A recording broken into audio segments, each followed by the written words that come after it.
Naquele dia no tribunal, vi minha única filha revirar os olhos e sorrir sarcasticamente para seu marido.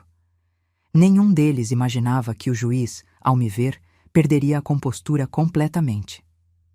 Dona Aurora? Ele perguntou, quase derrubando os óculos. É realmente a senhora? O silêncio que tomou conta da sala foi absoluto. Minha filha e seu ganancioso marido trocaram olhares de pânico enquanto o juiz me olhava com lágrimas nos olhos. Mas antes de continuar, confira se você já está inscrito no canal e escreva nos comentários de onde você está assistindo este vídeo. Adoramos saber até onde nossas histórias estão chegando. Meu nome é Aurora, tenho 68 anos e, até 6 meses atrás, acreditava ser apenas uma avó comum, destinada a desaparecer silenciosamente dos planos da minha filha Clara. Todas as manhãs eu seguia a mesma rotina. Acordava às 5h30, preparava meu café na caneca que meu falecido marido me deu em nosso aniversário de 25 anos e regava minhas samambaias enquanto observava o sol nascer pela janela da cozinha. Era uma vida modesta, mas tranquila, tecida com pequenas alegrias e memórias preciosas. Por quase 5 décadas, fui a mãe que sacrificou tudo pela minha única filha. Trabalhei como costureira durante o dia, fazia faxinas à noite e, nos fins de semana, vendia bolos caseiros na feira do bairro.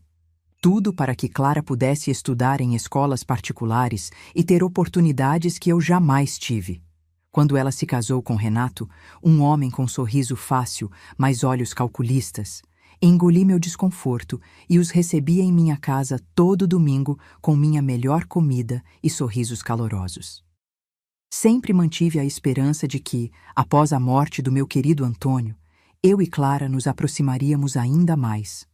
Como eu estava enganada. Em vez de encontrar consolo uma na outra, ela começou a me ver como um estorvo. Suas visitas foram ficando mais raras e mecânicas, suas ligações cada vez mais curtas. A maneira como ela olhava para minha casa, a mesma onde a embalei em meus braços, onde curei seus joelhos ralados, onde celebramos cada conquista, mudou completamente. Não era mais um lar cheio de memórias, mas um bem imobiliário a ser adquirido. A maior decepção da minha vida aconteceu numa quarta-feira nublada de maio. Eu havia preparado feijoada, o prato favorito de Clara desde pequena.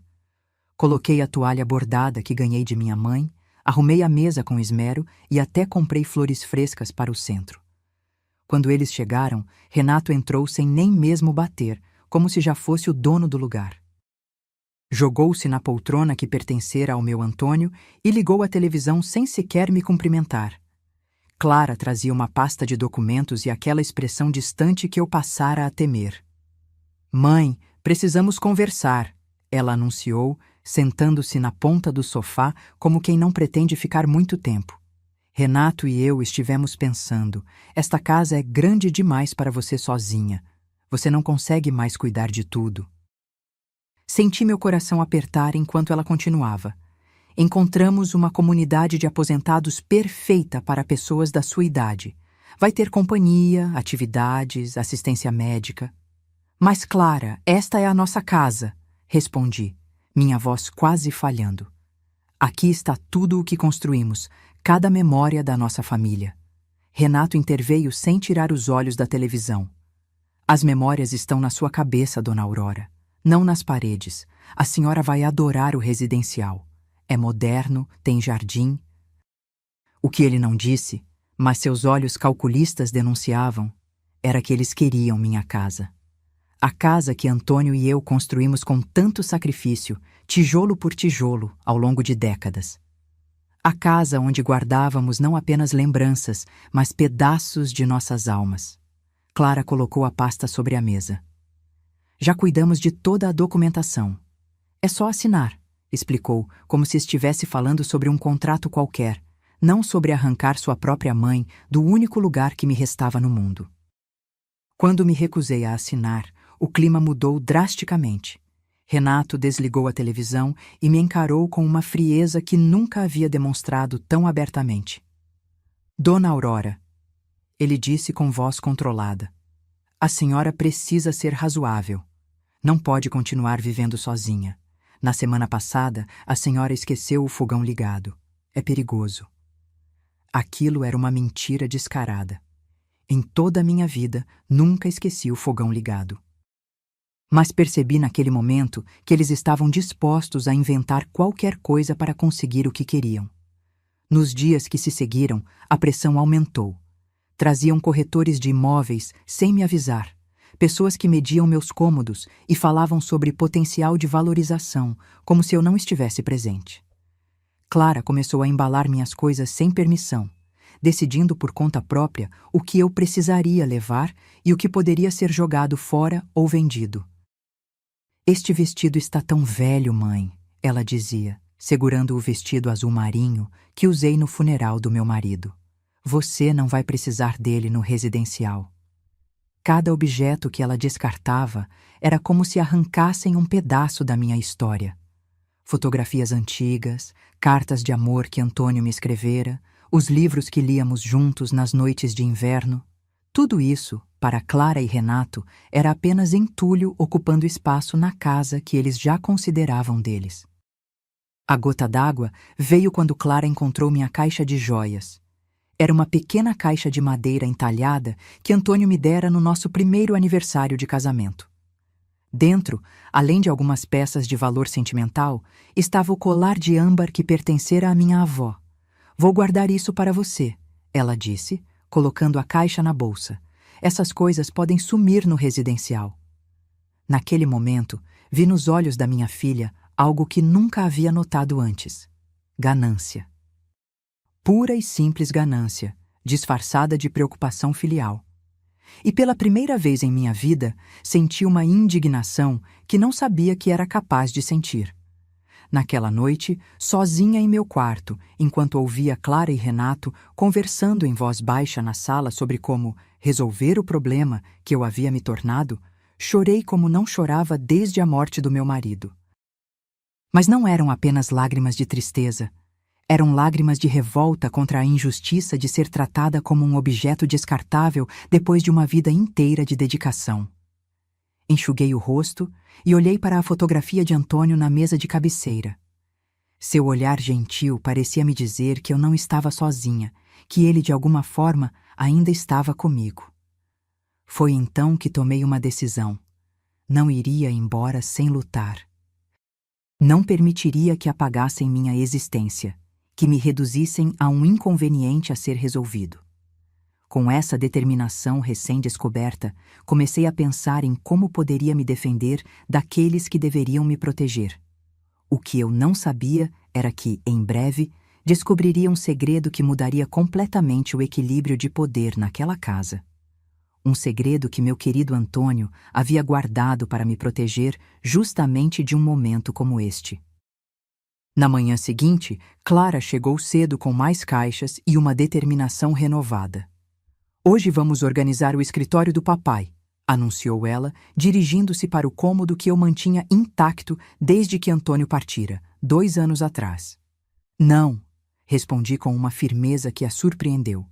"Aquele lugar ainda não está pronto para ser mexido." "Mãe, já se passaram 2 anos", ela retrucou com impaciência. "Não podemos manter um santuário para sempre. A casa precisa ser preparada para a venda." Percebi naquele momento que não importava o que eu dissesse. Eles já haviam decidido meu futuro. A casa seria vendida, com ou sem meu consentimento. Eles encontrariam uma forma de me declarar incapaz se eu não cooperasse. Enquanto Clara saiu para buscar mais caixas no carro, entrei no escritório e tranquei a porta. Aquele era o último refúgio das memórias do meu marido, o lugar onde seu cheiro ainda pairava no ar, onde suas coisas permaneciam exatamente como ele as deixara. Passei os dedos pelos livros na estante, pelos papéis organizados meticulosamente em pastas, pelo porta-retrato com nossa foto de casamento. Uma vida inteira de amor e companheirismo reduzida a entulho para ser descartado sem cerimônia. Foi então que notei algo estranho. Na última gaveta da escrivaninha, fechada com uma pequena chave que sempre ficava escondida no vaso de plantas, havia uma pasta que eu nunca tinha visto antes. Com mãos trêmulas, girei a chave e abri a gaveta. O que encontrei dentro mudaria minha vida para sempre. Era uma pasta azul com o nome de Antônio escrito à mão na capa. Dentro havia documentos que jamais imaginei existir. Escrituras de propriedades, extratos bancários de contas que eu desconhecia, certificados de ações em grandes empresas, apólices de seguros com valores que faziam minha cabeça girar. E no meio de tudo isso, um envelope lacrado com meu nome, escrito na caligrafia inconfundível do meu marido. Com o coração acelerado, abri o envelope e comecei a ler.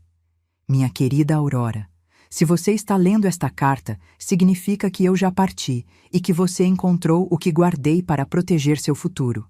Perdoe-me por manter segredo sobre nossos verdadeiros recursos financeiros durante todos esses anos. Não foi por falta de confiança, mas por precaução. Sempre desconfiei das intenções de Renato. Há algo nele que me preocupava desde o início. Uma ambição desmedida que me fez temer pelo que poderia acontecer quando eu não estivesse mais aqui para protegê-la. Por isso, montei esta rede de segurança silenciosamente, investindo cada centavo extra que conseguíamos economizar. Tudo o que está documentado nesta pasta pertence exclusivamente a você. Clara só terá direito a uma pequena parte se, e somente se, cuidar de você com o mesmo amor e dedicação que você sempre teve por ela. Caso contrário, você tem todo o poder para se proteger. Use este poder com sabedoria, meu amor. Não por vingança, mas para garantir o respeito que você merece. No fundo, Clara é uma boa pessoa, apenas facilmente influenciável. Mas se precisar se defender, agora você tem os meios para fazê-lo. Com todo o meu amor, para toda a eternidade. Antônio. As lágrimas escorriam pelo meu rosto enquanto absorvia cada palavra. Meu Antônio, sempre tão quieto e discreto, havia construído um império em silêncio para me proteger. Enquanto eu acreditava que vivíamos modestamente, ele investia em propriedades, ações e negócios que agora valiam uma fortuna. Entre os documentos, encontrei algo que me deixou sem fôlego. A escritura do prédio onde Clara e Renato moravam. O apartamento luxuoso pelo qual eles tanto se orgulhavam, que ostentavam como símbolo de seu sucesso, na verdade, pertencia a mim. Havia mais.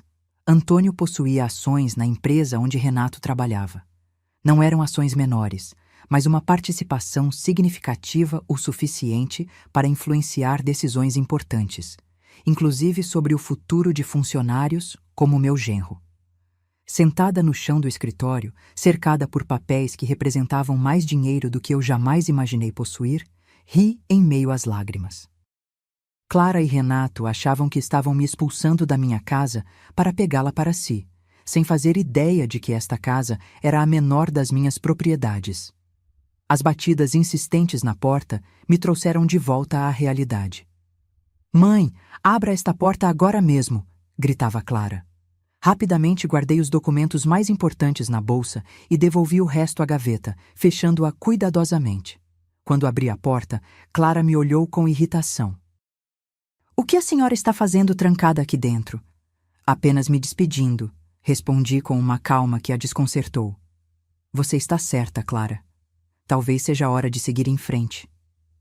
Ela me estudou com desconfiança, mas logo seu rosto se suavizou, acreditando que eu finalmente havia cedido. "Fico feliz que tenha entendido, mãe. Vai ver que é o melhor para todos."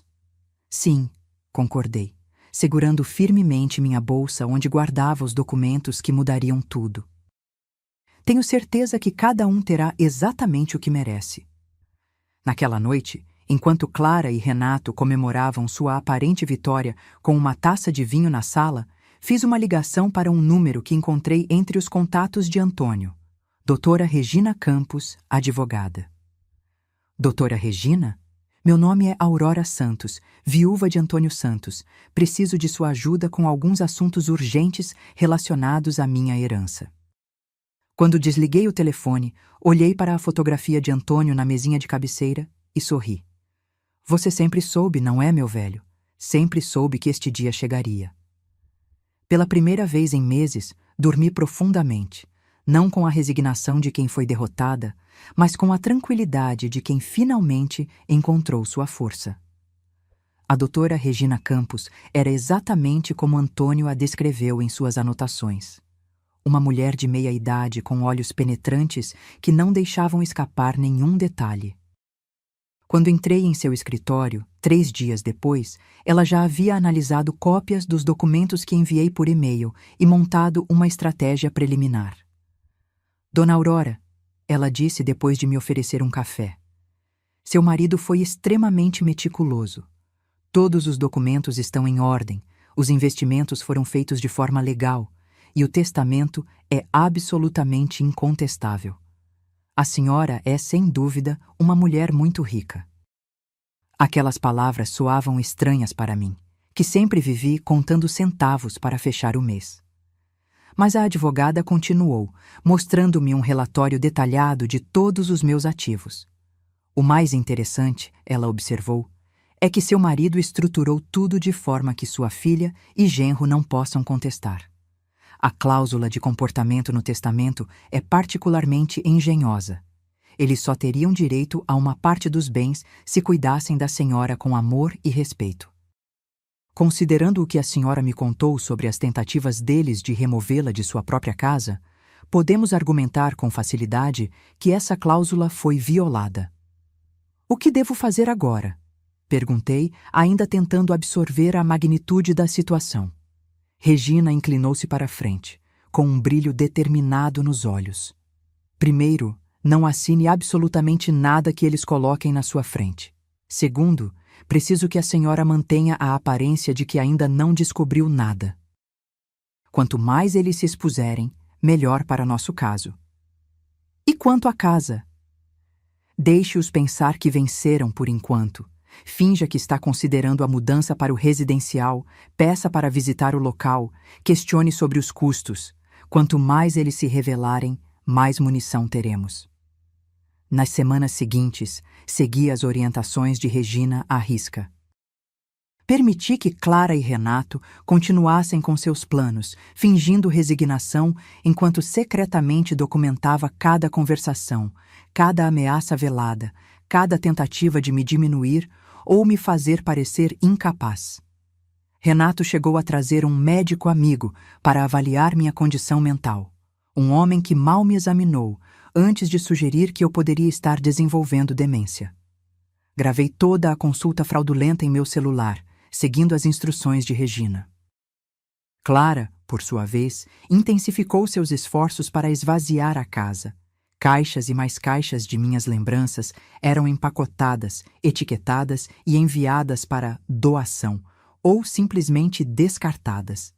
Doía ver minhas memórias sendo tratadas com tanto desprezo, mas me mantive firme, sabendo que cada ato deles apenas fortalecia meu caso. Uma tarde, enquanto Clara catalogava meus pertences na sala, deixei escapar uma informação, como quem não quer nada. Sabe, Clara, estava pensando em dar meu colar de âmbar para você antes de ir para o residencial. Era da sua bisavó, afinal. Ela parou o que estava fazendo, visivelmente interessada. O colar de âmbar? Aquele que você guardava na caixinha de madeira? Sim, mas não consigo encontrá-lo. Você o viu por aí? Clara corou ligeiramente. Não sei do que está falando. É estranho, continuei inocentemente. Também não encontro os brincos de pérola que seu pai me deu em nosso aniversário de 30 anos. Espero que não tenham se perdido na mudança. Vi o desconforto em seus olhos, a culpa momentânea que logo foi substituída por uma desculpa mal elaborada sobre ter guardado minhas joias em um lugar seguro. Mais tarde, reportei essa conversa para Regina, que sorriu satisfeita. Perfeito.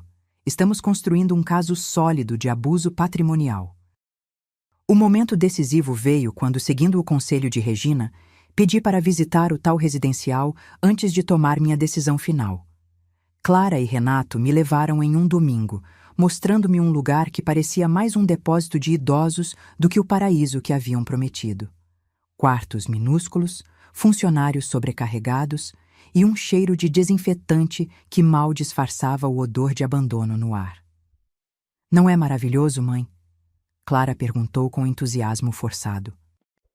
Olhe, tem até uma sala de TV comunitária. Olhei para a sala deprimente onde meia dúzia de idosos olhavam fixamente para uma televisão antiga e senti meu estômago revirar. Quanto custa este lugar? Perguntei. Renato respondeu prontamente. Não se preocupe com isso. Venderemos sua casa e o dinheiro será mais que suficiente para cobrir os custos por muitos anos. E se eu viver mais tempo do que o dinheiro? O silêncio que se seguiu foi resposta suficiente. Eles não haviam pensado nisso. Ou pior, haviam pensado e não se importavam. Na volta para casa, permaneci em silêncio enquanto eles discutiam animadamente seus planos para reformar a casa assim que eu saísse. Falavam sobre derrubar paredes, modernizar a cozinha, transformar meu quarto em um home office para Renato. E o quarto do papai? Perguntei subitamente.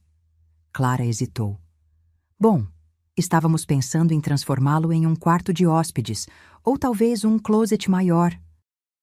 Entendo, respondi, olhando pela janela do carro para esconder a dor em meus olhos. Naquela noite, liguei para Regina e disse: Estou pronta. Vamos seguir com o plano. 2 dias depois, Clara e Renato apareceram com os papéis finais para a transferência da casa e minha internação no residencial. Um homem de terno os acompanhava, o advogado deles, que depois descobri ser apenas um amigo de Renato que trabalhava como consultor imobiliário. Mãe, trouxemos os documentos para você assinar, Clara anunciou, espalhando papéis pela mesa da cozinha. Assim que assinar aqui e aqui, podemos finalizar sua mudança para o residencial. Já reservamos uma vaga para a próxima semana. Olhei para os papéis com calma, fingindo estudá-los enquanto ouvia a campainha tocar. Quem pode ser? Perguntou Renato, irritado com a interrupção. Deve ser minha amiga Margarida, respondi inocentemente. Pedi que viesse me ajudar com algumas coisas. Quando Renato abriu a porta, não foi Margarida quem entrou, mas Regina Campos, acompanhada por um oficial de justiça e um assistente social. Boa tarde, ela disse com um sorriso profissional. Sou a doutora Regina Campos, advogada da senhora Aurora Santos. Viemos para uma visita oficial relacionada a uma denúncia de tentativa de estelionato e abuso contra idoso. O rosto de Clara perdeu toda a cor, enquanto Renato tentava manter a compostura. Deve haver algum engano, ele disse, estendendo a mão que Regina ignorou completamente.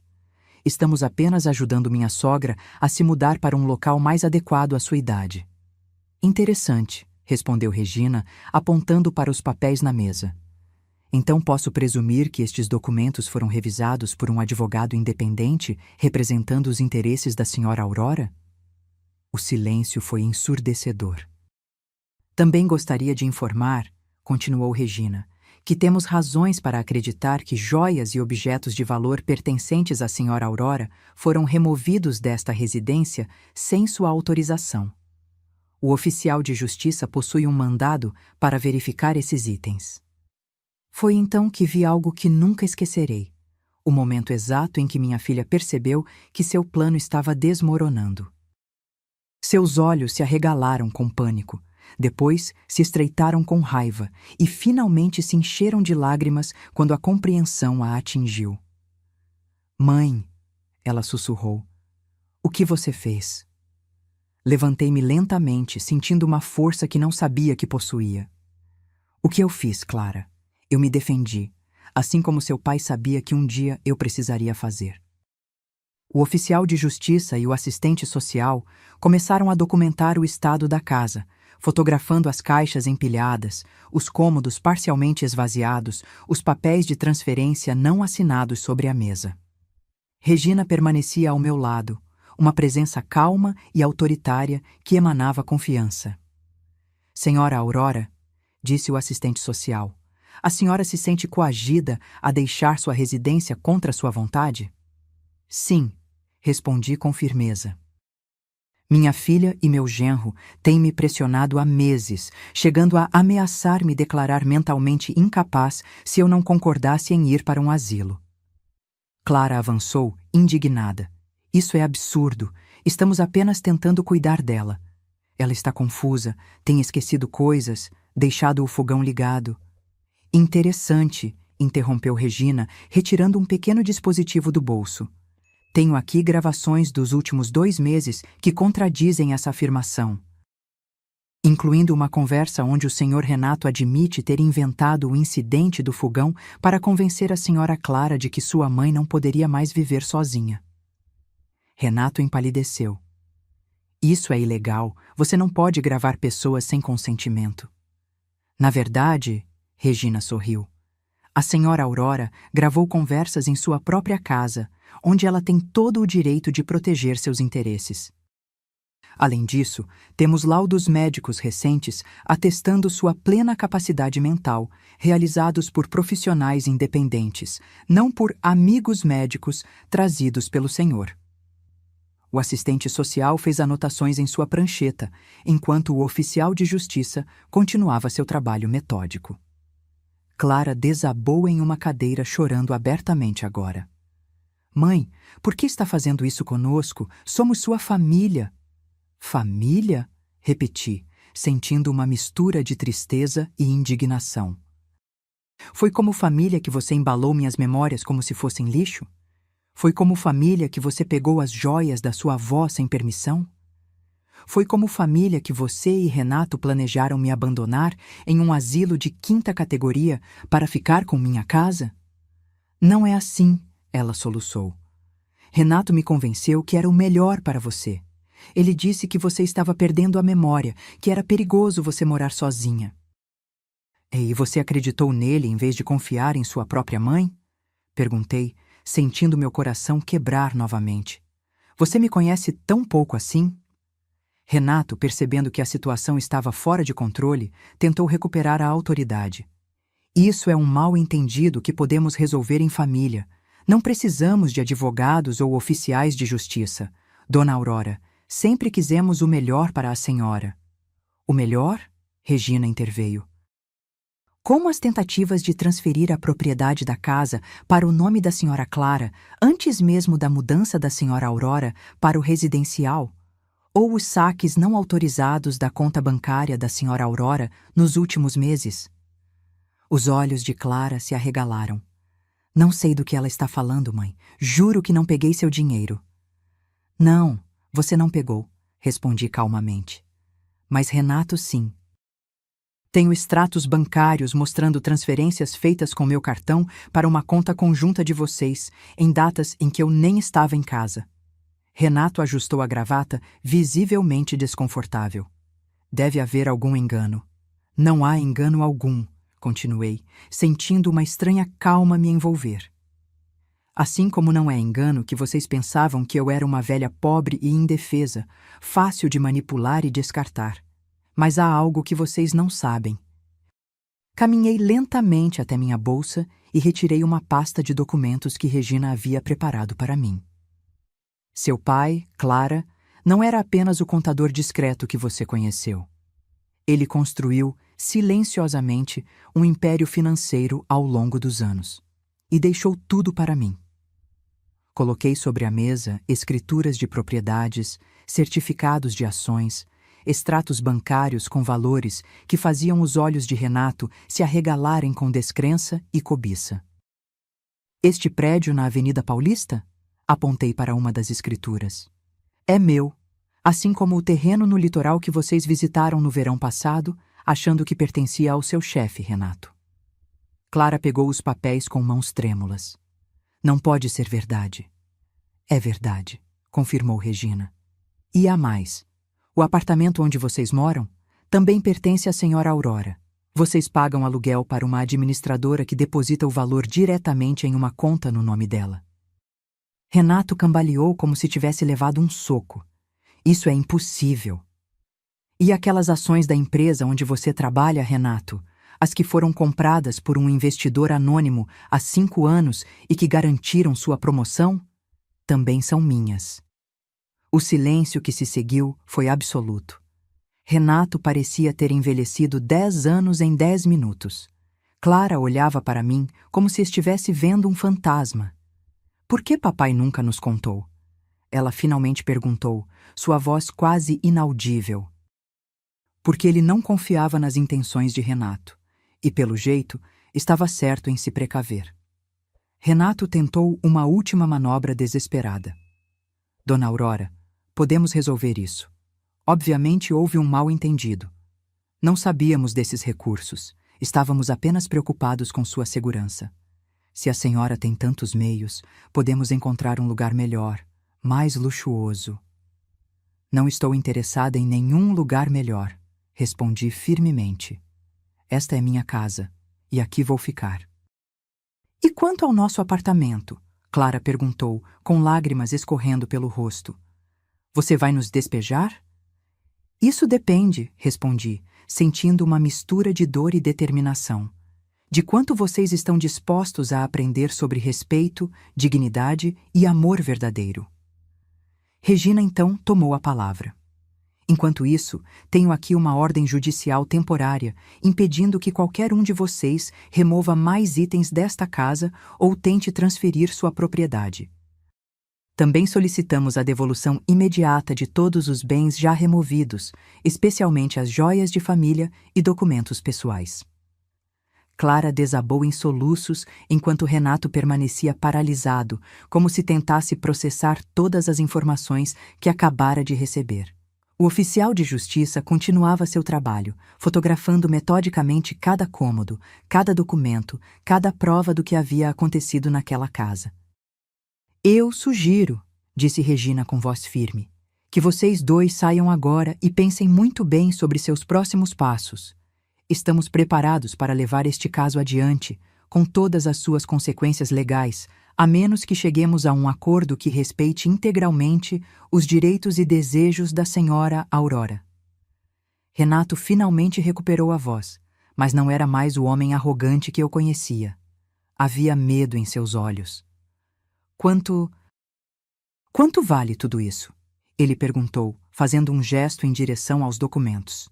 Regina sorriu friamente. Muito mais do que você jamais poderia pagar em uma vida inteira de trabalho, Sr. Renato. Agora, sugiro que vocês se retirem. Quando a porta se fechou atrás deles, senti minhas pernas fraquejarem. Regina me amparou até o sofá, onde desabei, exausta emocionalmente. A senhora foi muito corajosa, ela disse, sentando-se ao meu lado. Nem todos teriam a força para enfrentar a própria família dessa maneira. Não sei se foi coragem ou desespero, confessei, observando o assistente social ainda fazendo anotações. Nunca quis chegar a este ponto. Infelizmente, muitas vezes são os que mais amamos que mais nos machucam, Regina respondeu. Mas agora a senhora está no controle. O que deseja fazer a seguir? Olhei ao redor da sala, para as paredes que testemunharam tantos momentos da minha vida, para os espaços vazios onde antes havia fotografias e lembranças. Quero recuperar minhas coisas, respondi com firmeza. E depois quero que Clara entenda exatamente o que ela fez.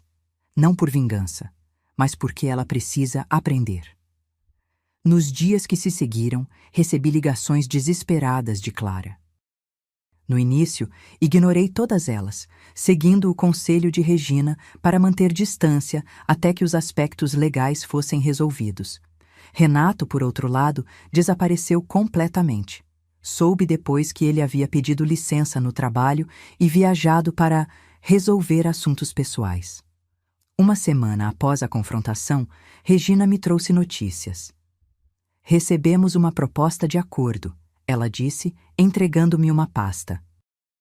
Seu genro está disposto a devolver todas as suas posses, reconhecer publicamente que você está em pleno domínio de suas faculdades mentais e renunciar a qualquer reivindicação sobre sua casa ou patrimônio.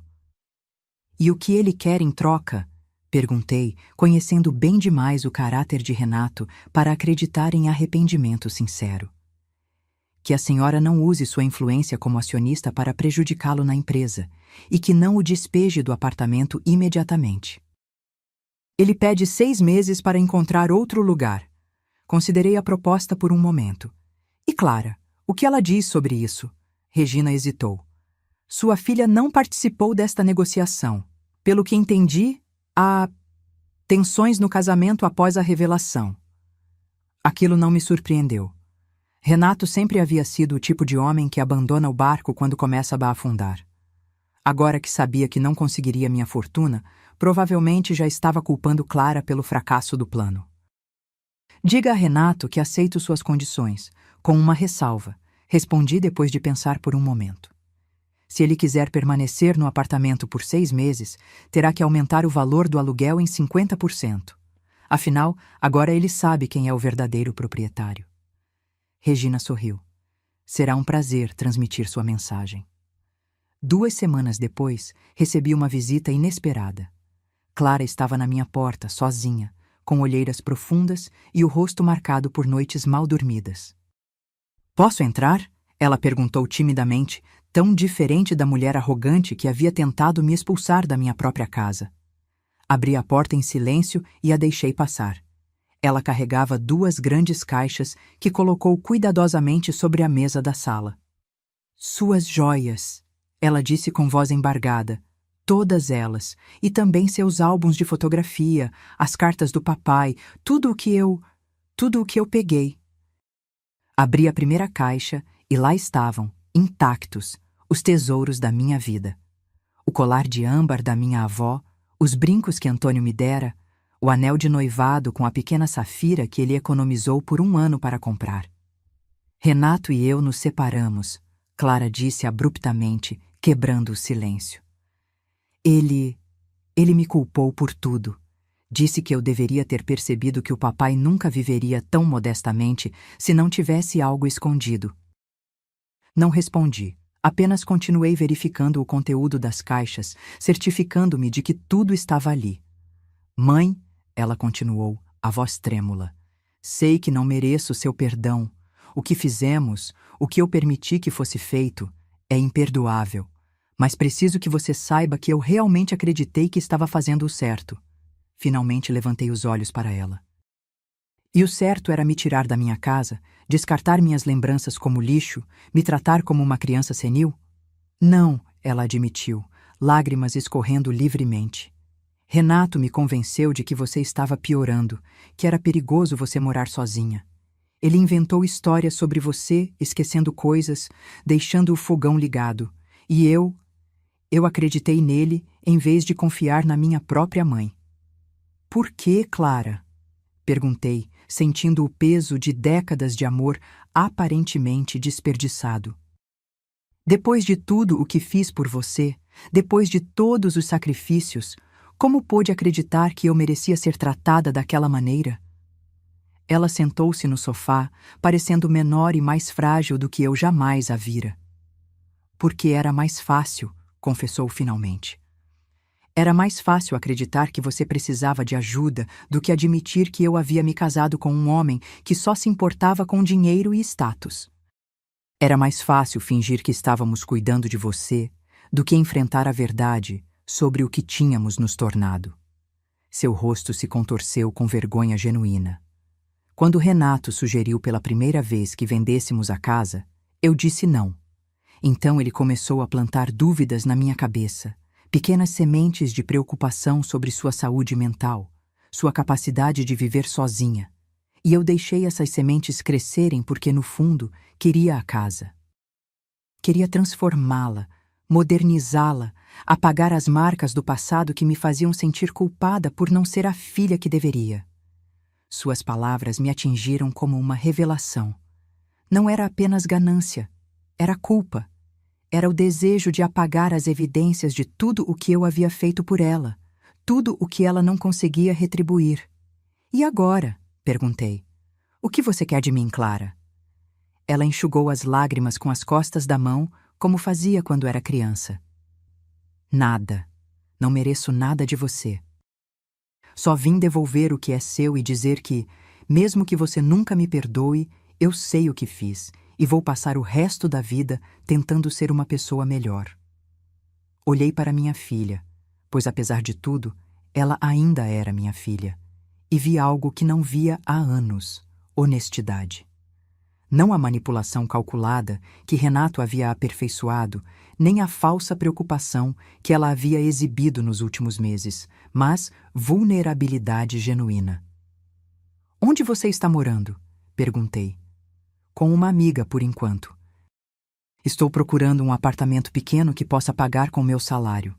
Assenti, absorvendo a informação. "E o apartamento?" "Renato está lá," ela respondeu. "Ele ficou com quase tudo no acordo de separação. Disse que era o mínimo que eu podia fazer depois de arruinar nossos planos." Não pude deixar de sorrir com a ironia. Renato continuava sendo Renato, até o fim. "Clara", disse finalmente, "não posso prometer que as coisas voltarão a ser como antes. Você quebrou algo profundo entre nós, e vai levar tempo, se é que algum dia acontecerá, para reconstruir essa confiança."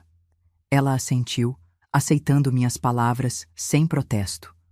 "Mas", continuei, "seu pai acreditava que, no fundo, você ainda era a menina que ele criou.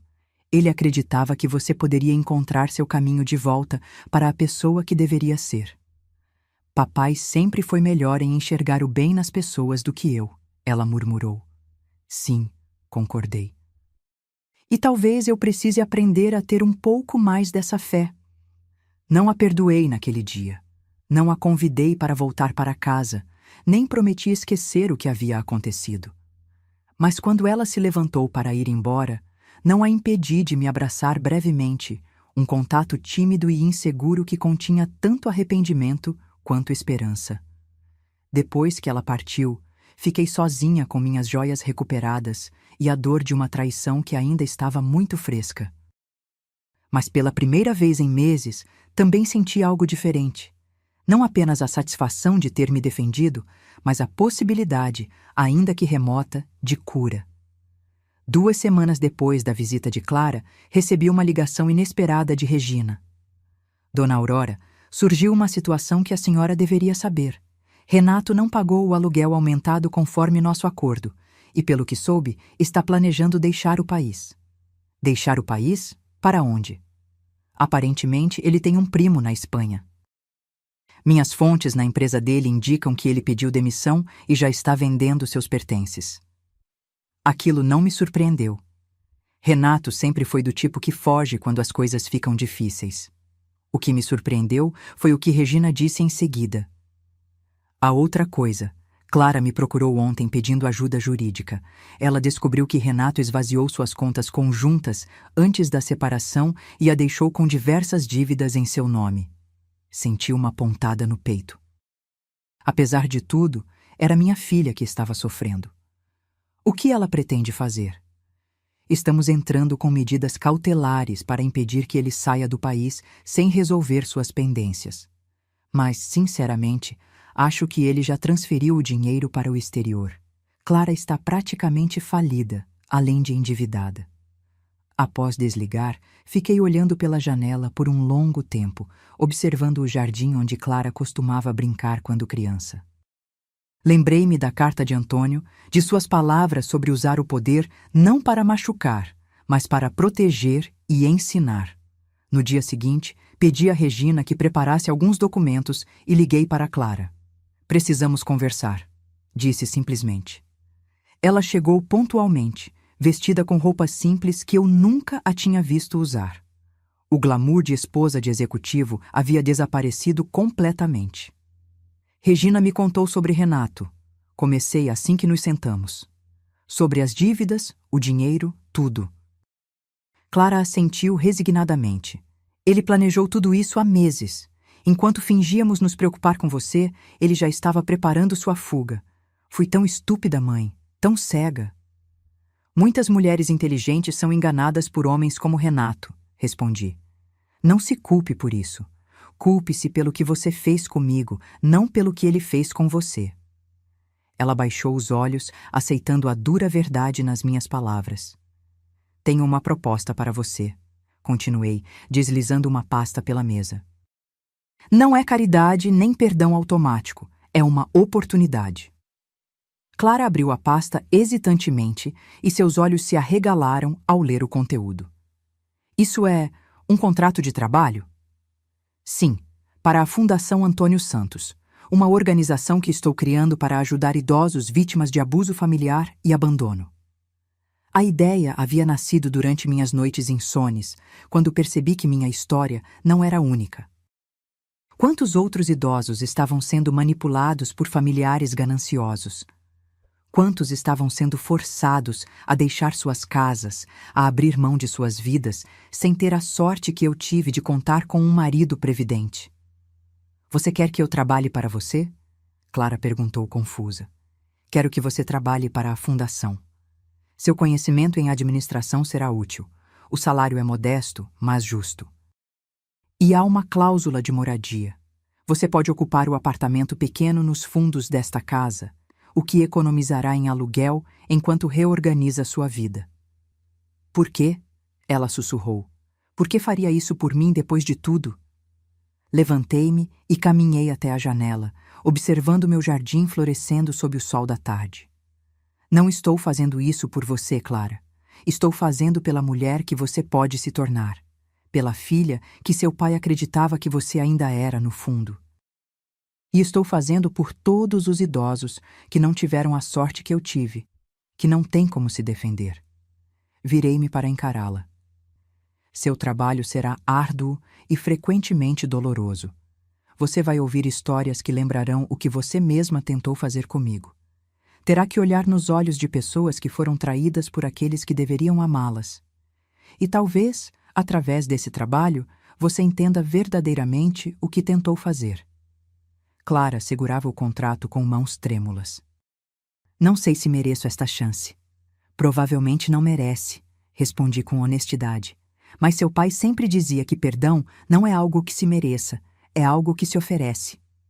Não estou pronta para perdoá-la completamente, mas estou disposta a oferecer um caminho. Nos meses que se seguiram, transformei minha dor em propósito.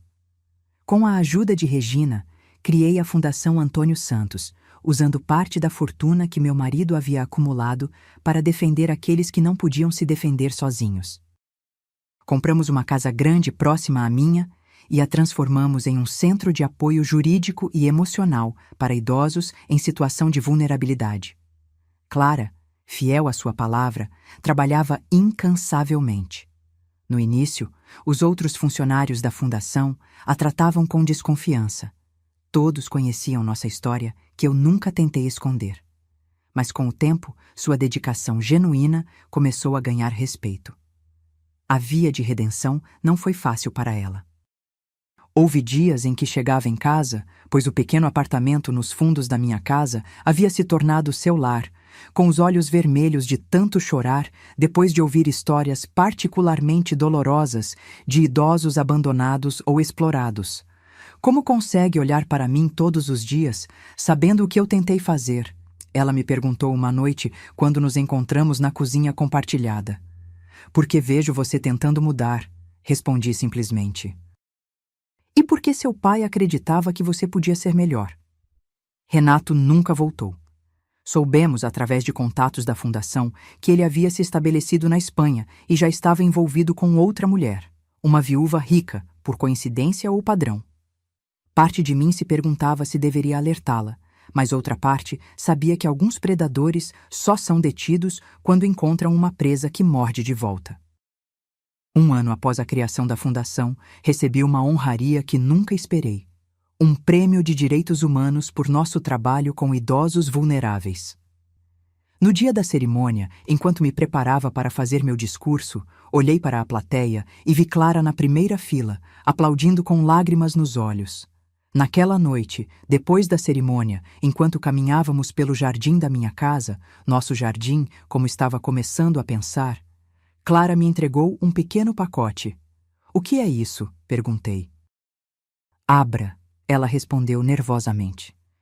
Dentro havia um livro artesanal, feito à mão. Nas páginas, Clara havia colado fotografias antigas de nossa família, muitas das mesmas fotos que ela havia empacotado tão descuidadamente um ano antes.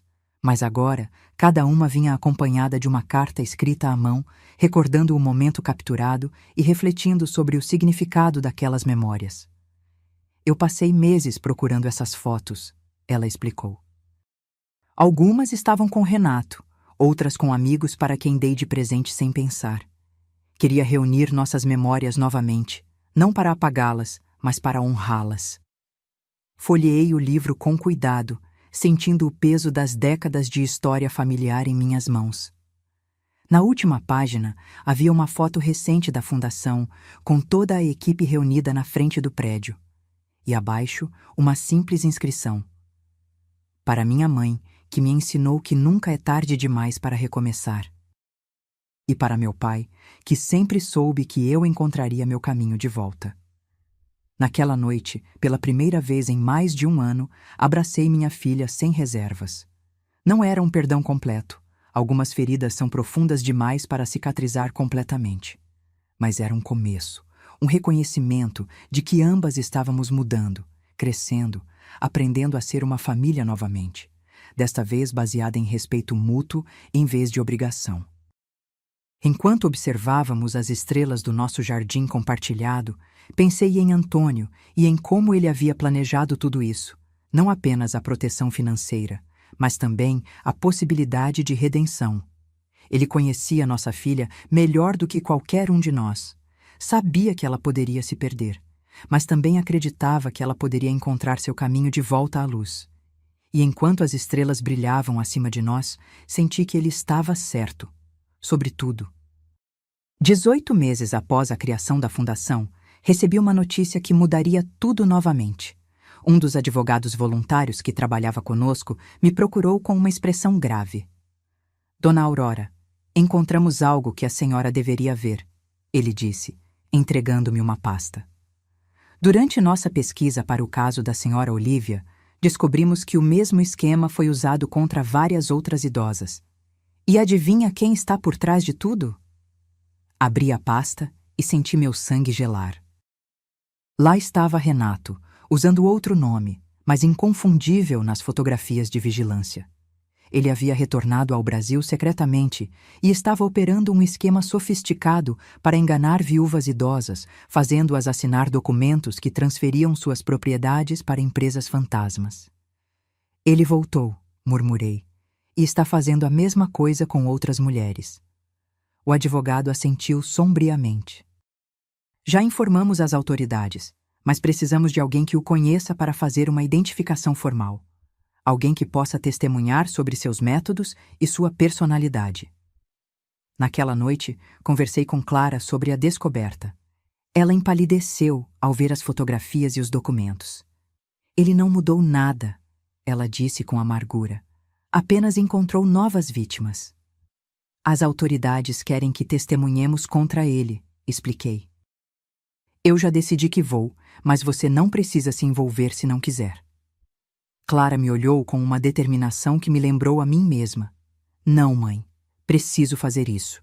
Preciso enfrentá-lo, não apenas por nós, mas por todas essas mulheres. Nas semanas seguintes, trabalhamos com a polícia e o Ministério Público, fornecendo depoimentos detalhados sobre os métodos de Renato, as manipulações sutis, as pequenas mentiras que gradualmente escalavam para fraudes completas.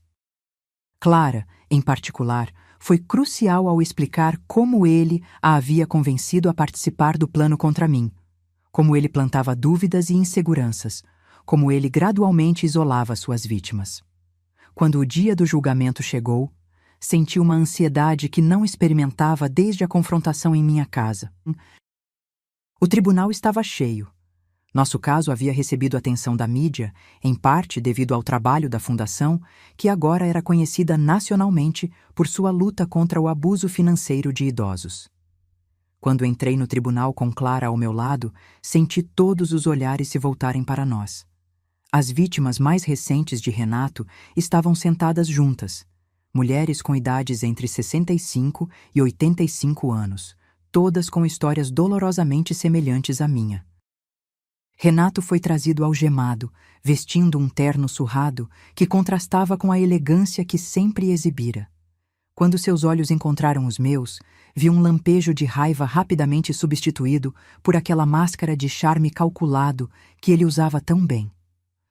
O momento decisivo veio quando o juiz entrou na sala. Meu coração quase parou quando o reconheci. Juiz Paulo Mendes, anunciou o oficial de justiça. Era o jovem aprendiz de mecânico que Antônio havia ajudado décadas atrás, quando seu carro quebrou na frente da nossa casa durante uma tempestade. Antônio não apenas consertou o carro sem cobrar nada, mas também o acolheu por 3 dias, alimentando-o e incentivando-o a continuar seus estudos, mesmo quando o rapaz estava prestes a desistir por falta de recursos. Ele não me reconheceu imediatamente, ocupado com os procedimentos iniciais. Mas quando chegou minha vez de depor e eu disse meu nome, vi seus olhos se erguerem dos papéis com uma expressão de surpresa e reconhecimento. Dona Aurora? Ele perguntou, ajustando os óculos como se não pudesse acreditar no que via. Aurora Santos? Sim, meritíssimo, respondi com um pequeno sorriso. Faz muito tempo. O juiz sorriu brevemente antes de retomar sua expressão profissional. Certamente faz. Por favor, prossiga com seu depoimento. Durante as 2 horas seguintes, narrei em detalhes tudo o que Renato havia feito. Como ele havia manipulado minha filha, como havia tentado me despojar da minha casa e dignidade, como havia planejado me abandonar em um asilo de qualidade duvidosa. Falei sobre a descoberta da fortuna que meu marido havia deixado e como isso havia frustrado seus planos. E agora, concluí, ele está fazendo a mesma coisa com outras mulheres que não tiveram a sorte que eu tive de contar com um marido previdente. Quando terminei, a advogada de Renato levantou-se para o contra-interrogatório, tentando me pintar como uma senhora confusa que havia imaginado perseguição onde havia apenas preocupação familiar. Senhora Aurora, ela perguntou com falsa simpatia, não é verdade que a senhora estava tendo lapsos de memória na época? Que a senhora às vezes esquecia onde colocava as coisas, deixava o fogão ligado? Não, respondi firmemente. Nunca tive tais problemas. Seu cliente inventou essas histórias para convencer minha filha de que eu precisava ser internada. E como a senhora pode ter tanta certeza disso se tinha problemas de memória? Ela insistiu com um sorriso condescendente. Objeção, meritíssimo, interveio o promotor. Argumentativa.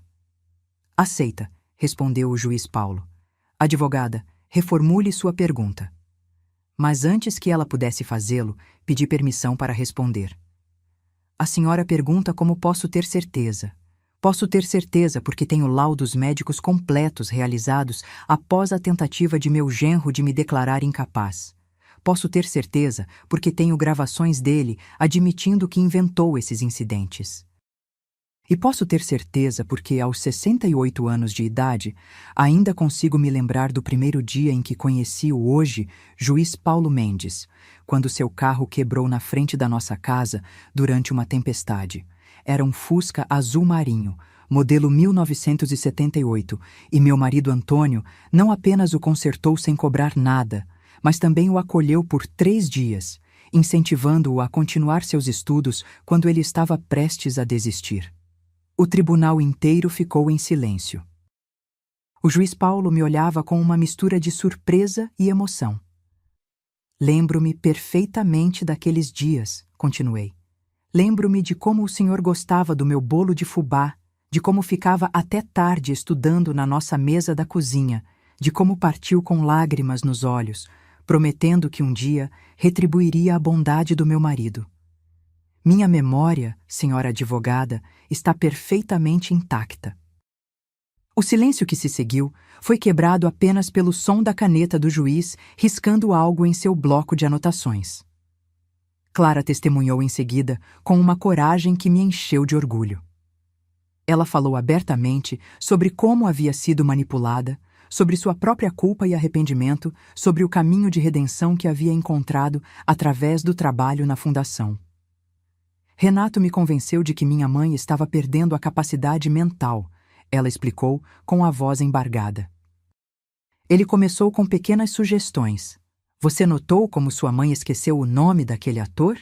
Você viu como ela confundiu as datas? Até que comecei a enxergar problemas onde não existiam.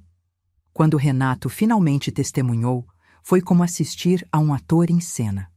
Ele negou todas as acusações, pintou-se como um genro preocupado que só queria o melhor para sua sogra, chegou a derramar lágrimas falsas ao falar sobre como estava magoado com as acusações.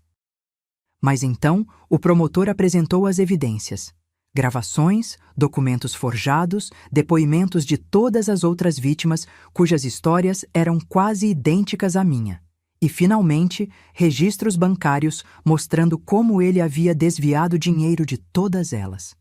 Ao final do julgamento, que durou 3 dias, o juiz Paulo Mendes proferiu sua sentença.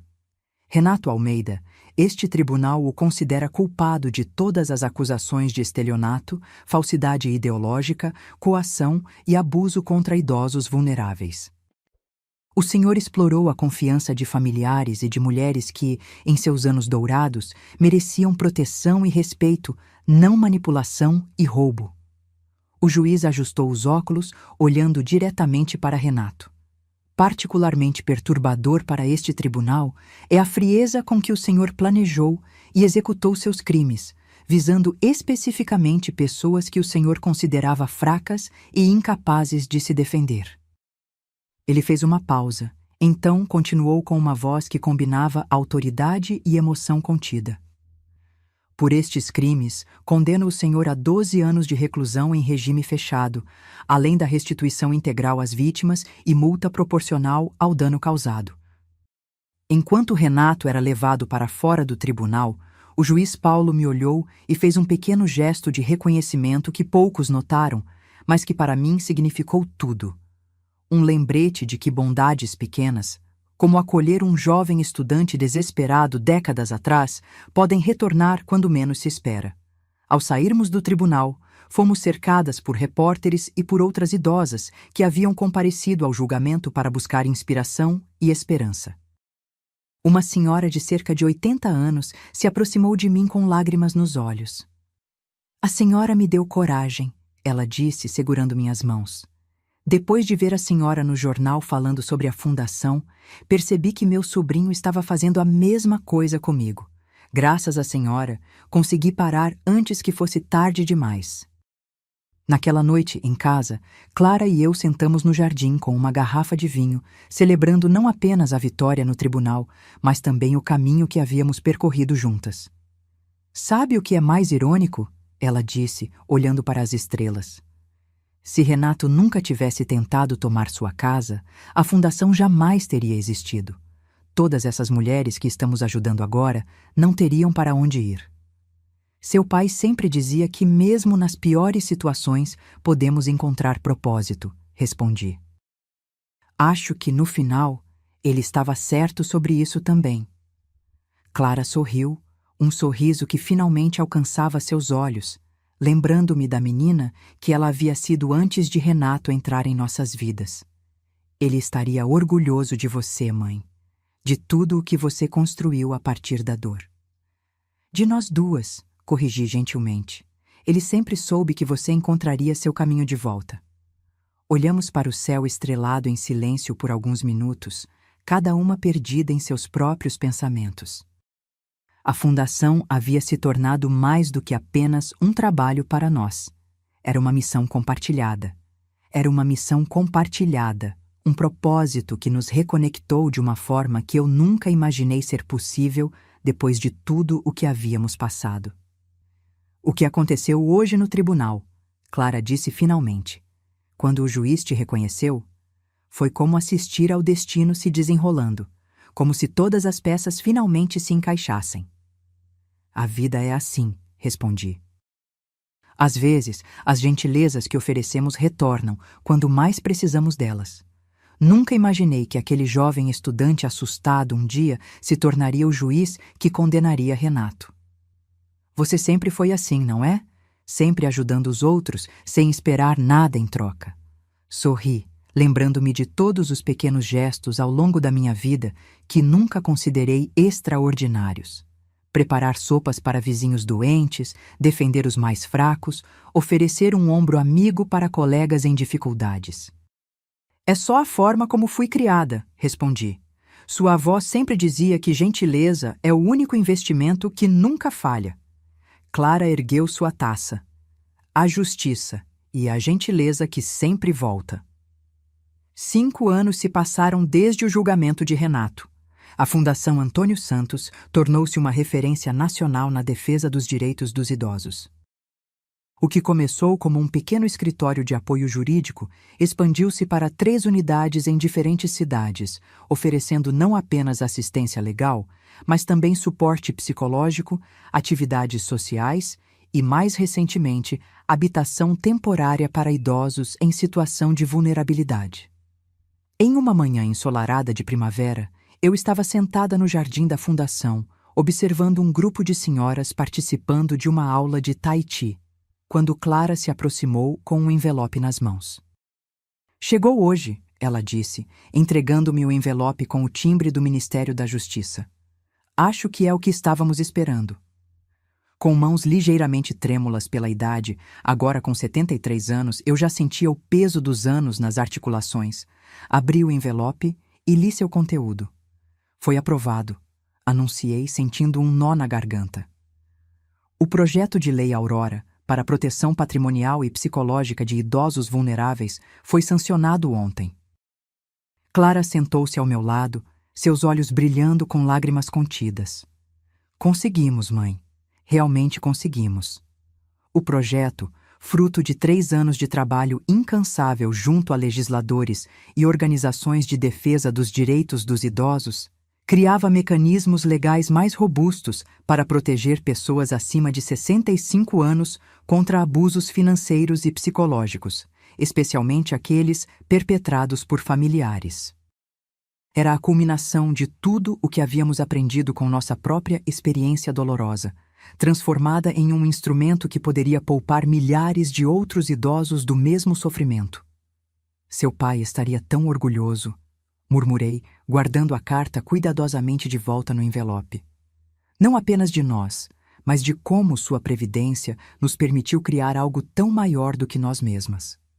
Clara pegou minha mão enrugada entre as suas. Aos 45 anos, ela havia se tornado uma mulher forte e compassiva, completamente diferente daquela pessoa manipulada e insegura que quase me expulsou da minha própria casa. Seu trabalho na fundação a havia transformado, assim como havia transformado a mim. Tenho algo para lhe mostrar, ela disse, ajudando-me a levantar. Uma surpresa que estamos preparando para a celebração do aniversário da fundação. Caminhamos juntas até a nova ala do prédio principal, que havia sido mantida fechada nas últimas semanas durante as reformas. Clara abriu a porta e me conduziu para dentro. As paredes, antes vazias, agora estavam cobertas com fotografias, dezenas delas, emolduradas cuidadosamente. Eram rostos de idosos que havíamos ajudado ao longo dos anos, cada um com uma pequena placa contando brevemente sua história. Este é o corredor das histórias, Clara explicou. Queremos que todos que visitem a fundação vejam os rostos e conheçam as histórias das pessoas que ajudamos. Para que entendam que cada idoso não é apenas um caso, mas uma vida inteira de experiências, memórias e dignidade. No centro da parede principal, havia um espaço vazio esperando por um quadro maior. E aqui, ela continuou, irá a sua fotografia, mãe, com a história que começou tudo isso. Senti meus olhos se encherem de lágrimas. Não sei se mereço um lugar de destaque assim. Afinal, tive sorte. Muitos outros não têm a proteção que Antônio me deixou. É exatamente por isso que sua história precisa ser contada, Clara insistiu, para mostrar que resistir é possível, que nunca é tarde demais para se defender e que até mesmo as piores traições podem eventualmente levar a algo bom. Caminhamos lentamente pelo corredor, parando para ler algumas das histórias. A senhora Olívia, 82 anos, que recuperou sua casa depois que o sobrinho tentou vendê-la sem seu consentimento. O senhor Alberto, 77 anos, que escapou de um casamento abusivo após décadas de manipulação psicológica. A senhora Carmen, 90 anos, que denunciou os filhos por apropriação indébita e agora dava palestras sobre independência financeira na terceira idade. Todas essas pessoas, disse Clara, encontraram sua voz e sua força porque você encontrou a sua primeiro. Naquela noite, depois de um dia cansativo, mas gratificante, voltei para minha casa, a mesma casa que quase perdi 5 anos antes. Clara agora morava em uma casinha própria próxima à fundação, mas ainda jantávamos juntas regularmente, e aos domingos ela vinha tomar café da manhã comigo, retomando uma tradição que havíamos perdido durante os anos difíceis. Sentei-me na varanda com uma xícara de chá, observando o jardim que Antônio tanto amava e que agora estava mais bonito do que nunca. As samambaias floresciam em abundância, cuidadas por minhas mãos que, embora mais lentas com a idade, ainda sabiam exatamente quanto de água e sol cada planta precisava. Pensei em como minha vida havia mudado completamente nestes últimos anos. Da quase tragédia de perder minha casa e dignidade, surgiu um propósito que nunca imaginei ter. Da traição da minha única filha, nasceu uma reconciliação mais profunda e verdadeira do que nosso relacionamento anterior jamais fora. Na mesa ao lado da minha poltrona estava a velha caixa de joias que Clara havia tentado levar, agora devolvida e restaurada. Abria e peguei o colar de âmbar da minha avó, passando os dedos pelas contas lisas e brilhantes. Amanhã, eu o usaria na cerimônia de comemoração do aniversário da Fundação, onde seria anunciado oficialmente o projeto de Lei Aurora. Um pequeno envelope no fundo da caixa chamou minha atenção. Abriu e encontrei um bilhete escrito à mão por Clara. Mãe, nunca poderei apagar completamente a dor que causei, mas espero continuar sendo digna da segunda chance que você me deu. Cada dia na Fundação me lembra que nosso trabalho não é apenas sobre leis e direitos, mas sobre restaurar a dignidade que muitos tentam tirar dos nossos idosos. Obrigada por me ensinar que nunca é tarde demais para recomeçar. Nunca é tarde demais para fazer a coisa certa. Com todo o meu amor e gratidão, Clara. Guardei o bilhete de volta na caixa, sentindo uma paz que só vem quando finalmente entendemos que mesmo as experiências mais dolorosas podem nos levar a lugares que nunca imaginamos alcançar. Na manhã seguinte, quando me preparava para a cerimônia, olhei para o meu reflexo no espelho. Vi os cabelos brancos que agora eu usava com orgulho, as rugas que marcavam um rosto que havia conhecido tanto sofrimento quanto alegria. Os olhos que haviam chorado tantas lágrimas, mas que agora brilhavam com propósito e satisfação. E pensei no que diria em meu discurso, nas palavras que gostaria que outras mulheres da minha idade ouvissem e levassem consigo. Nunca é tarde demais para se defender. Nunca é tarde demais para transformar dor em propósito. E nunca, jamais é tarde demais para descobrir sua própria força, mesmo quando aqueles que deveriam protegê-la são os mesmos que tentam derrubá-la. Quando cheguei à Fundação naquela manhã, fui recebida por uma multidão de rostos sorridentes, a equipe que havíamos construído, os idosos que havíamos ajudado, autoridades e apoiadores que acreditavam em nossa causa. E no centro de tudo, Clara, agora diretora executiva da Fundação, me esperava com um abraço caloroso e sincero. Ao subir no palco para fazer meu discurso, olhei para todas aquelas pessoas e senti uma profunda gratidão por tudo. Sim, por tudo. Até mesmo pelas tentativas de Renato e Clara de me tirar tudo. Porque sem aquela escuridão, eu jamais teria descoberto a luz que agora iluminava tantas outras vidas.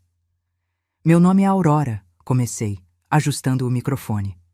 Tenho 73 anos, e esta é a história de como quase perdi tudo, apenas para encontrar um propósito maior do que jamais imaginei.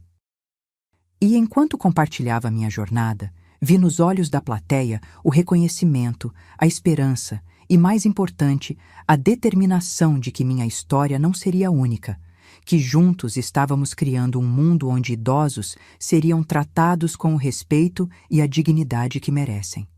Ao final do discurso, quando os aplausos ecoavam pelo salão, olhei para o céu através das janelas altas e sorri.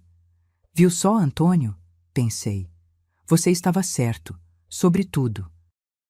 No caminho de volta para casa, após a cerimônia, uma senhora idosa se aproximou de mim no estacionamento. Ela parecia nervosa, apertando sua bolsa com força. Dona Aurora, ela disse com voz trêmula, sua história me deu coragem.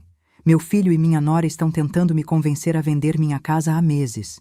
Dizem que é para o meu bem, mas só consigo ver a ganância nos olhos deles. Peguei suas mãos entre as minhas. Como se chama? Lourdes. Tenho 78 anos e achei que estava sozinha nesta luta até ouvir seu discurso hoje. Dona Lourdes, a senhora não está sozinha. Nunca mais estará sozinha. Troquei números de telefone com ela e prometi que a fundação a ajudaria. Enquanto a observava partir, com passos já mais firmes e cabeça erguida, percebi que minha história não havia apenas mudado minha vida, mas estava criando ondas que alcançavam muito além do que eu poderia imaginar. Quando cheguei em casa, encontrei Clara no jardim, aguando as plantas exatamente como eu havia lhe ensinado quando era pequena. Como se sente, mãe? Depois de tudo isso? Sentei-me na cadeira de balanço que Antônio havia feito para mim anos atrás, sentindo o sol da tarde aquecer minhas costas. Me sinto completa, respondi após um momento de reflexão, como se toda a dor finalmente fizesse sentido. Clara assentiu, entendendo perfeitamente. Falei com o juiz Paulo depois da cerimônia. Ele me contou como o papai o incentivou a não desistir da faculdade de Direito, mesmo quando parecia impossível. Como foi papai quem convenceu o dono da oficina a contratá-lo como auxiliar para pagar os estudos. Seu pai sempre acreditou no potencial das pessoas, sorri. Era como se ele pudesse ver o que elas ainda não viam em si mesmas. Como ele viu em mim, Clara murmurou. Mesmo quando eu estava completamente perdida. Ficamos em silêncio por um momento, observando os beija-flores visitarem as flores do jardim. A vida continuava seu ciclo, com toda sua imprevisível beleza. Naquela noite, sonhei com Antônio. Ele estava sentado em sua velha poltrona, sorrindo com aquele sorriso tranquilo que eu tanto amava. Eu sabia que você seria mais forte do que qualquer tempestade, meu amor, ele disse no sonho. Eu sempre soube. Acordei com lágrimas nos olhos, mas não eram lágrimas de tristeza. Eram lágrimas de reconhecimento, de aceitação de que mesmo na ausência física, o legado de amor e previdência de Antônio continuava nos guiando. Nos meses que se seguiram à aprovação da Lei Aurora, nossa fundação recebeu centenas de novos casos. Idosos que, inspirados pela minha história, encontravam coragem para se defender contra familiares abusivos. Filhos arrependidos que, vendo em Clara um exemplo de redenção, buscavam reconciliação com seus pais idosos. Advogados voluntários que ofereciam seus serviços, tocados pela causa que havíamos abraçado. Um dia, quando já havíamos completado 6 anos desde a criação da fundação, recebi uma ligação inesperada. Era Regina, minha advogada que agora dirigia o departamento jurídico da fundação.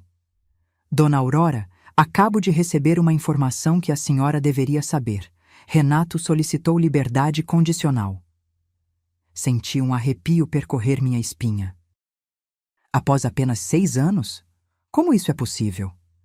Bom comportamento, cooperação com outras investigações. Ele tem um bom advogado.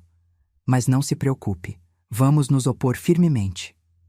Depois de desligar, fiquei sentada por um longo tempo, observando o jardim pela janela. A notícia deveria ter me abalado mais, mas percebi que Renato não tinha mais poder sobre mim. Ele era apenas uma sombra de um passado que, embora doloroso, já não conseguia me ferir. Quando Clara chegou para nosso jantar semanal, contei-lhe sobre Renato. Ela empalideceu momentaneamente, mas logo recuperou sua compostura. O que faremos, mãe? Faremos o que sempre fizemos, Clara. Contaremos nossa história. Testemunharemos novamente se for necessário. mostraremos que não temos medo. E foi o que fizemos. Na audiência de liberdade condicional, Clara e eu comparecemos, junto com várias outras vítimas de Renato. Uma por uma, relatamos o que ele havia feito, como havia manipulado, enganado e abusado de nossa confiança.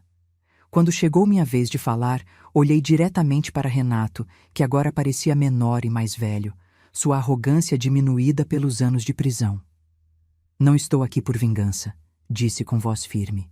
Estou aqui por justiça, por todas as mulheres que ele enganou, por todas as que ele poderia enganar no futuro se fosse solto. Estou aqui porque aprendi que meu silêncio não me protege, mas minha voz pode proteger outros. A liberdade condicional foi negada. Ao sairmos do tribunal, Clara apertou minha mão. Você é incrível, mãe. Não, apenas aprendi a me defender e espero que muitas outras aprendam também. Naquela noite, ao retornar para casa, encontrei uma caixa na minha porta. Dentro havia um pequeno bonsai e um cartão do juiz Paulo Mendes. Para a mulher que, junto com seu marido, plantou sementes de bondade que continuam crescendo décadas depois, com eterna gratidão. Coloquei o bonsai na janela da cozinha, onde receberia a luz da manhã. Como aquela planta minúscula, a bondade também começa pequena, quase imperceptível. Mas com cuidado, paciência e o ambiente certo, pode florescer por gerações. 10 anos se passaram desde aquele dia fatídico em que Clara e Renato tentaram me tirar de minha casa.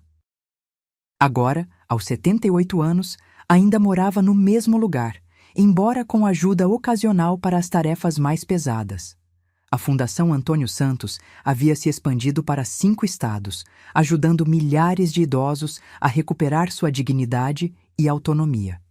Clara, aos 50 anos, havia se casado novamente, desta vez com um homem gentil que trabalhava como voluntário na fundação.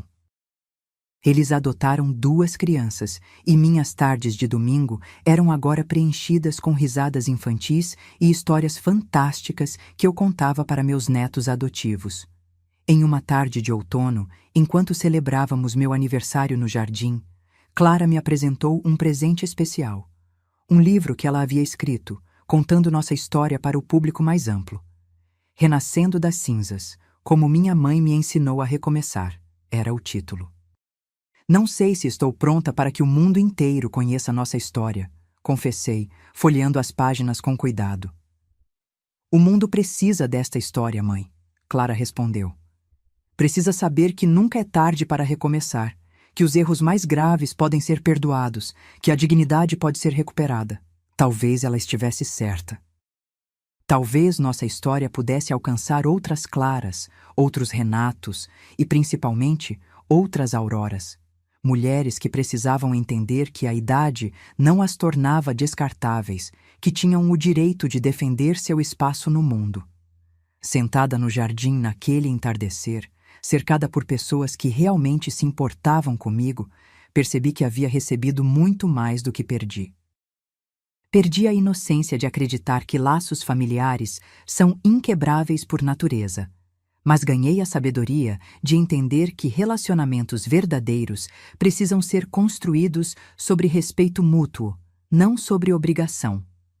Perdi a filha que eu achava que tinha, mas ganhei a mulher forte e íntegra, que Clara se tornou. E embora tenha perdido Antônio fisicamente, seu amor e sua sabedoria continuavam vivos através de cada vida que tocávamos com nosso trabalho. A noite começou a cair, e as primeiras estrelas apareceram no céu. As crianças corriam pelo jardim, brincando de pega-pega entre as árvores que Antônio e eu havíamos plantado décadas atrás. Clara se sentou ao meu lado, descansando sua cabeça no meu ombro como fazia quando era pequena. Sabe o que mais admiro em você, mãe? Ela perguntou suavemente. O quê? Que você nunca se tornou amarga. Depois de tudo o que passamos, você transformou sua dor em algo belo. Sorri, observando as estrelas que agora pontilhavam o céu. A amargura é uma prisão que construímos para nós mesmos, Clara. Eu escolhi a liberdade. Naquela noite, enquanto todos dormiam, escrevi uma carta para ser aberta apenas após minha morte. Não era um testamento. Regina havia cuidado disso há muito tempo, garantindo que meu patrimônio beneficiaria tanto Clara quanto a fundação. Era um legado de outro tipo, uma mensagem para todos aqueles que continuariam nosso trabalho quando eu não estivesse mais aqui. A dignidade não é um privilégio concedido pela idade, mas um direito humano fundamental que deve ser defendido a cada dia. Nossa voz não se torna menos importante com o passar dos anos. Pelo contrário, carrega a sabedoria e a experiência que só o tempo pode conceder. Nunca permita que alguém defina seu valor ou limite seu potencial, não importa quantas primaveras você tenha vivido. E lembre-se sempre, nunca é tarde demais para defender o que é seu, para perdoar quem merece uma segunda chance e para transformar sua dor em propósito. Selei a carta, sabendo que quando fosse lida, eu já estaria reunida com meu querido Antônio. Mas nossa história, nossa verdadeira herança, continuaria viva através de cada pessoa que encontrasse sua voz e sua força, mesmo quando o mundo tentasse silenciá-la. Agora, se você gostou dessa história, já clica nesse próximo vídeo que está aparecendo na tela, porque nele há história de traição e reviravolta, como você nunca viu antes.